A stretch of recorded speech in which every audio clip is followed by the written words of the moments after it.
So there are many mountains which engages or occupies many leopards. There are many dens that gives shelter to these lions. So it talks about the different realms of life. And God wants us to pierce through those realms. And that's where I said this particular part of the scripture is very much applicable to Ephesians chapter 6, 12th verse onwards.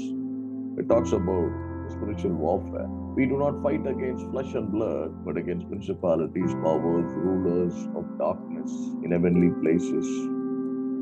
And goes on to say there are different hierarchies, there are different realms that a believer has to pass through, pierce through, break through in order to get to Mount Hermon. Because the second layer is Mount Hermon, the third layer is Mount Sheni, and the fourth layer is Mount Amana. And it is the most highest, the most powerful place where a believer could arrive. And God says, my spouse, you are supposed to be seated with me in heavenly places. Even when they say heavenly places, it is not heavenly place, but places, because there are many places in the heavenly realms. According to the anointing that is placed on each one, according to the destinies, according to the capacities, according to our obedience, according to our submission, each one is raised up to different places in the heavenlies. That determines the degree of our authority and the anointing. But before that, there is a pierce through, there is a breakthrough, there are some iron or brazen walls and iron bars that need to be broken. And that's why there is a struggle. There's so much of struggle, there's so much of emotional attacks, there are so many issues that happens. These realms control different physical realms. These heavenly realms control the physical realms, I mean the unseen realms that are happening in us. Some are circumstances, some are situations, some are through people, some work through our body, like diseases. They bring in diseases, so they bring in pain, agony, and some work on our feelings and emotions. They always keep us bound, they always keep us hurt, they always keep us mourning and crying, and they always keep us crying like a child. They keep us under the bondage. These realms are so powerful. They work in our soul. I said there are three departments in our soul: the conscience, the subconscious, and the unconscious. Realms. These are unseen realms where the enemy builds fortresses. And these are done by those leopards. The leopard significant of swiftness. Leopard is significant of unchanging nature, fierce. These are demons that are at work, enslaving people. When you say mountains, usually what the Bible scholars and people say, mountains is a place of authority, it's a place of throne, it is a place of rulership. There are many realms in our physical life that are being ruined and ruined by these demons. We need to arise, use all the weapons that God has given to us. They are most powerful to pull down these strongholds. These strongholds are the ones that are keeping us away from moving forward, progressing, expanding, doing what God wants us to do in our lives. So different layers that we need to pierce through. In our soul, there are so many layers that we need to pierce through. There are so many hidden, invisible, secret, dark places where these leopards and the lions walk, devour. The Bible says Satan is like a roaring lion, walking to and fro, to devour people, to take captive, to hurt, to wound. These leopards hurt and wound, the lions take captives. And dens are prisons, spiritual prisons, unseen, invisible prisons.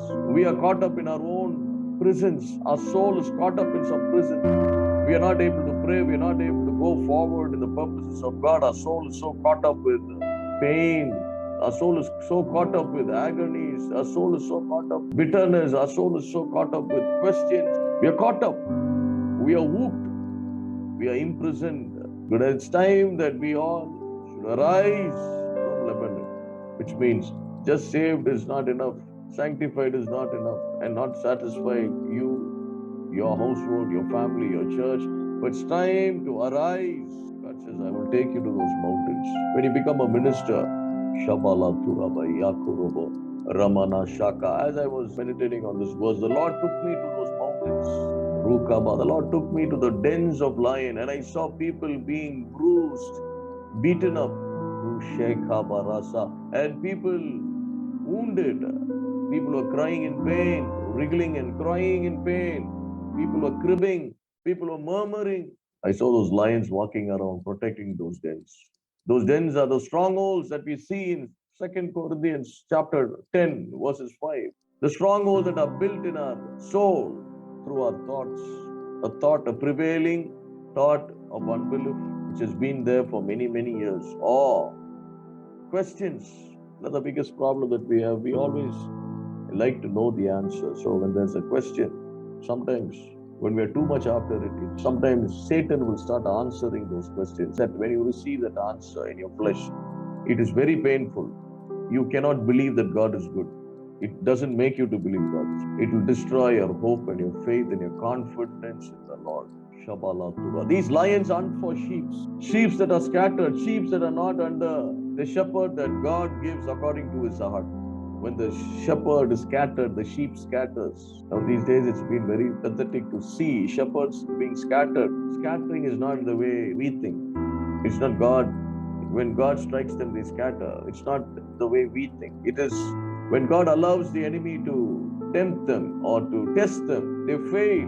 How does the enemy tempt them? He gives them more money, he gives them more luxuries, he gives them more than enough, and brings them to a place where they are filled with pride and arrogance. And that's how they scatter. When they scatter, the ones who are under them, they scatter. And once these sheep scatter, they become a prey to the birds of the field and the beasts of the land.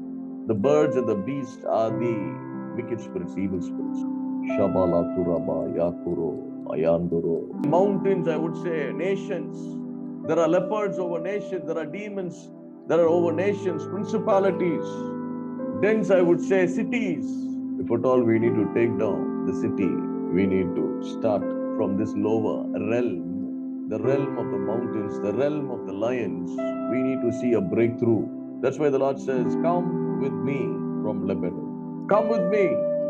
Why are you staying there, my spouse? Why are you staying there, my partner? Why are you staying there, my associate? Come with me. Let's walk together. I will take you through. It's time that we need to arise.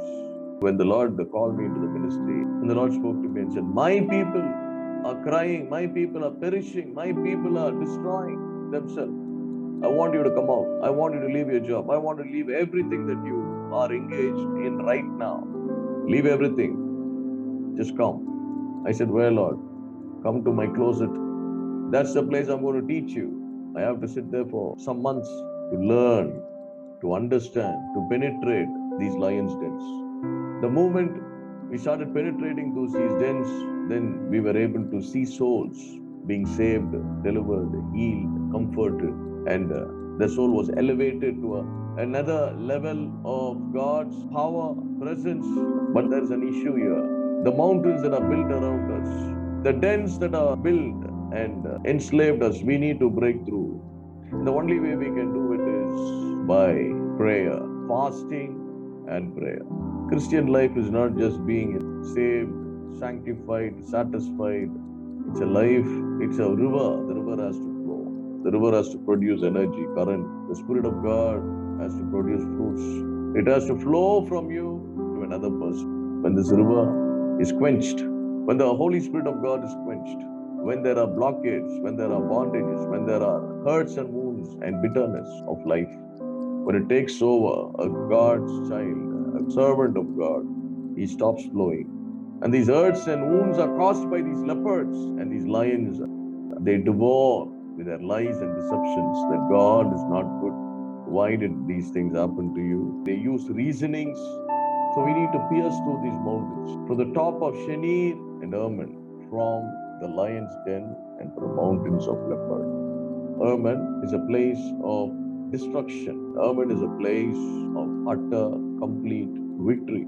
Or you call it the other way, a complete destruction of the enemy. The enemy's plans, purposes will never work in your life. It's a place of blessing.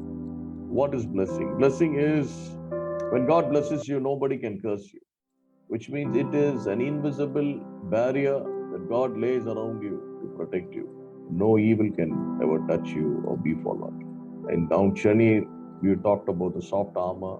We spoke on love, we spoke on peace, we spoke on meekness and submission. And today we're going to meditate on Amana. This is the most topmost mode, and everyone we need to be there. God wants us to be there. And is there any other realm above Amana? There are no other realms above Amana. It is where Jesus is seated. And God is elevating you to arise, to come, and to be seated in heavenly places. What is this Amana? The meaning of Amana is firmness, truth, confidence, steadfastness. You can go on to say so many words.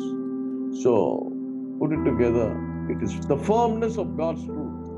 So we come to a place, our eyes are opened, our eyes are enlightened. Paul says that I pray that your eyes will be enlightened to the glorious gospel of God's revelation or revelatory knowledge in the Word of God. Let's read that verse. Ephesians chapter 1, 18th verse says, the eyes of your understanding be enlightened. It's a place where your understanding is enlightened. What do you mean by understanding? Understanding is perception. That's why God says you need to have a different kind of perception. The ones who have the right kind of perception will be able to have a reception from God. Without perception and reception, there's only confusion. God is trying to elevate us to the most highest place. Let me take a verse here. It is Psalms 138, 2. Okay, let me read it. I will worship towards thy holy temple, praise thy name for thy loving kindness and for thy truth, for thou hast magnified thy word above all thy name. It's only one name, but it has many meanings. That's why it says all thy name. The word has been magnified, the word has been lifted up, word has been exalted above the name of Jesus, above every name. That's why the word is placed in the most highest realm. And when you dwell in the word, and the word becomes flesh in you, when you become one with the word, amen, the word will expel every darkness. The word will bring authority. The word will bring dominions. The word will empower you. The word of God will destroy every works of the enemy.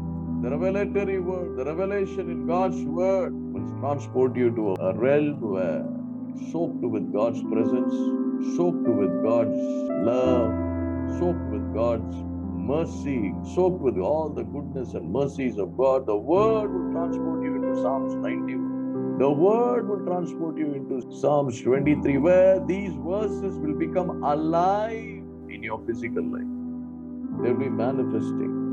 The word has to become flesh, which means the word has to become a part of our physical life. The word has to mingle in my blood. The word has to mingle in my flesh.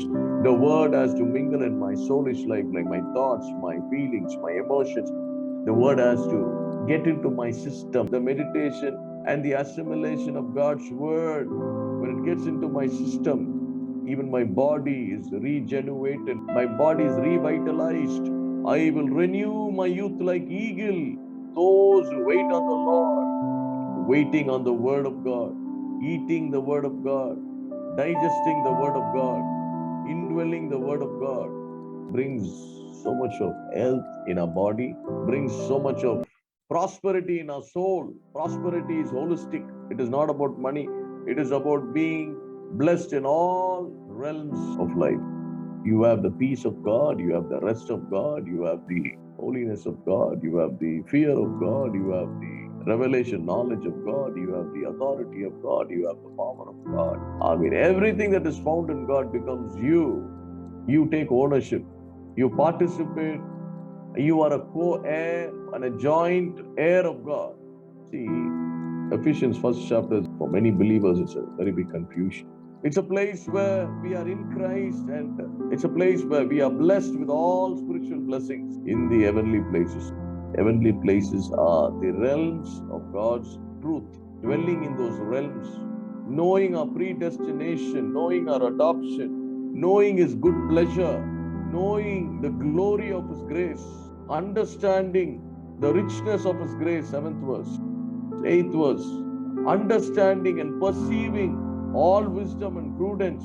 See, grace and wisdom always abounds. It keeps, growing. It grows and grows and grows and grows.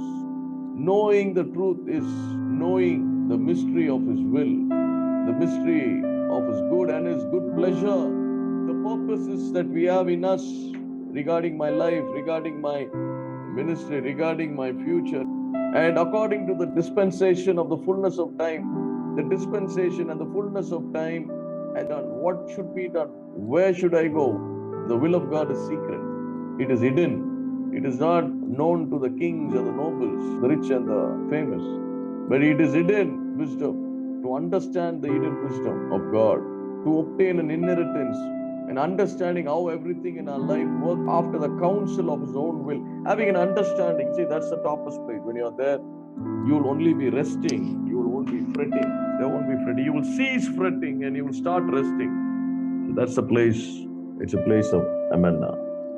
Do you want to be elevated, exalted?